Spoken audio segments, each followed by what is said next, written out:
Sajith. P Basant നമുക്കൊപ്പം ചേരുന്നു, മാതൃഭൂമി ന്യൂസിന്റെ ഡൽഹി ബ്യൂറോ ചീഫ്.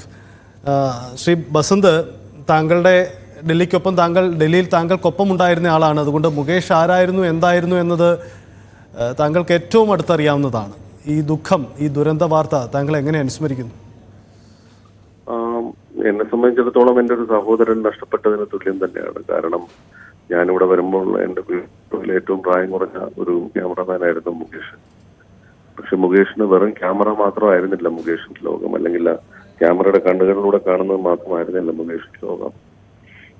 പുറത്ത് ഗ്രാമങ്ങളിലും മറ്റുമൊക്കെ ഉള്ള വിഷയങ്ങൾ അദ്ദേഹം വളരെ സജീവമായി തന്നെ അത് ജനങ്ങളിൽ എത്തിക്കാൻ വളരെ പാടുപെട്ട ഒരാളാണ്.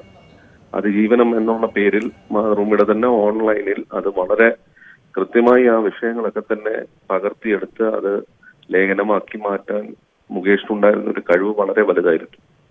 അതിനേക്കാൾ ഉപരി ഒരു ബ്യൂറോയിലെ ഒരു അംഗം എന്നുള്ള നിലയിൽ നോക്കുകയാണെങ്കിൽ ബ്യൂറോയിലെ ഏറ്റവും സോഫ്റ്റ് സ്പോക്കൺ ആയിട്ടുള്ള ഒരാളായിരുന്നു.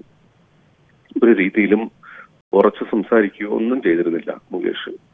പറയാനുള്ള കാര്യങ്ങൾ വളരെ സോഫ്റ്റ് ആയിട്ട് പറയുകയും അത് നമ്മോട് കമ്മ്യൂണിക്കേറ്റ് ചെയ്യുകയും അതനുസരിച്ച് തന്നെ നമ്മൾ പറയുന്ന ഉത്തരവാദിത്തോടു കൂടി തന്നെ ആ ജോലി ചെയ്യാൻ തയ്യാറായിരുന്നു. അല്ലെങ്കിൽ ഒരു റിപ്പോർട്ടർ ആവശ്യപ്പെടുന്ന ഷോട്ട് എടുക്കാൻ എത്ര പെയിനായിരുന്നാലും അതെടുത്തുകൊണ്ട് ആ ജോലി ചെയ്യാൻ അദ്ദേഹം തയ്യാറായിരുന്നു എന്നുള്ളതാണ് എനിക്ക് അതിനെക്കുറിച്ച് പറയാനുള്ളത്, മുകേഷിനെ കുറിച്ച്.